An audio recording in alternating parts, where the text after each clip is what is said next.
ఈ రోజు అయితే నాకు చాలా స్పెషల్ అండి. ఎందుకంటే మా వేయాంష్కి 5 మంత్స్ కంప్లీట్ అయ్యి 6th మంత్లోకి ఎంటర్ అయిపోయాడు. సో ఈ మంత్ స్పెషల్గా ఉండాలని, ఎలాగో వినాయక చవితి వచ్చేస్తుంది కాబట్టి వినాయక థీమ్ చేద్దామని చెప్పేసి డిసైడ్ అయ్యాను. సో ఫస్ట్ ఏంటంటే థీమ్ సెటప్ని ప్రిపేర్ చేద్దామని స్టార్ట్ చేశాను. సింపుల్గా ఇంట్లో అవైలబుల్ ఉన్న థింగ్స్తోనే ట్రెడిషనల్ లుక్ రావాలి అని అనుకున్నా. సో ఈ థీమ్ కోసం నేను బియ్యం, రెడ్ కందిపప్పు, నార్మల్ ఎల్లో కందిపప్పు అండ్ ఫ్లవర్స్ అండ్ తమలపాకులు కూడా యూస్ చేశాను.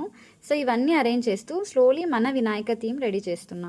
ఇక్కడ రెడ్ కందిపప్పు ఎక్కడైతే వేస్తున్నానో అక్కడ లుక్ అయితే చాలా బాగుంది.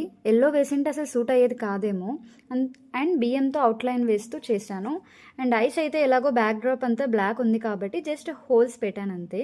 మనం చిన్నగా ఉన్నప్పుడు ఇలాంటి థీమ్స్, మంత్లీ సెలబ్రేషన్స్ ఏం ఉండేవి కాదు కదా. బట్ ఇప్పుడు మన బేబీస్ కోసం ఎన్నో beautiful themes and celebrations plan చేసుకోవచ్చు. యాక్చువల్లీ ఈ సెలబ్రేషన్స్ అన్నీ పెద్ద విషయం కాకపోయినా ఫ్యూచర్లో మా బాబు ఈ వీడియోస్ అండ్ ఫొటోస్ చూసుకున్నప్పుడు నా చైల్డ్హుడ్ని ఇలా బ్యూటిఫుల్గా సెలబ్రేట్ చేశారు అని ఫీల్ అవుతాడు కదా. సో అందుకే ఎవ్రీ మంత్ ఒక స్మాల్ థీమ్తో మెమరీస్ క్రియేట్ చేసుకుంటూ సెలబ్రేట్ చేస్తున్నా. మధ్యలో కొంచెం టైర్డ్ అయిపోయాను. సో ఒక స్మాల్ టీ బ్రేక్ తీసుకున్నా. టీ తాగుతూ కొంచెం రిఫ్రెష్ అయ్యాను. నాకైతే ఏ చిన్న వర్క్ చేసినా టీ లేకపోతే పని అస్సలు చేయాలనిపించదు. అంత ఇష్టం నాకు టీ అంటే. ఇక్కడ మూషికాన్ని అంటే ఎలుకని వేయడానికి ఇబ్బంది పడ్డాను, కానీ ఫైనలీ ఏదో అలా వచ్చేసింది. ఫైనలీ సెటప్ అంతా కంప్లీట్ అయింది. I really loved how simple things turned in to such a beautiful traditional theme.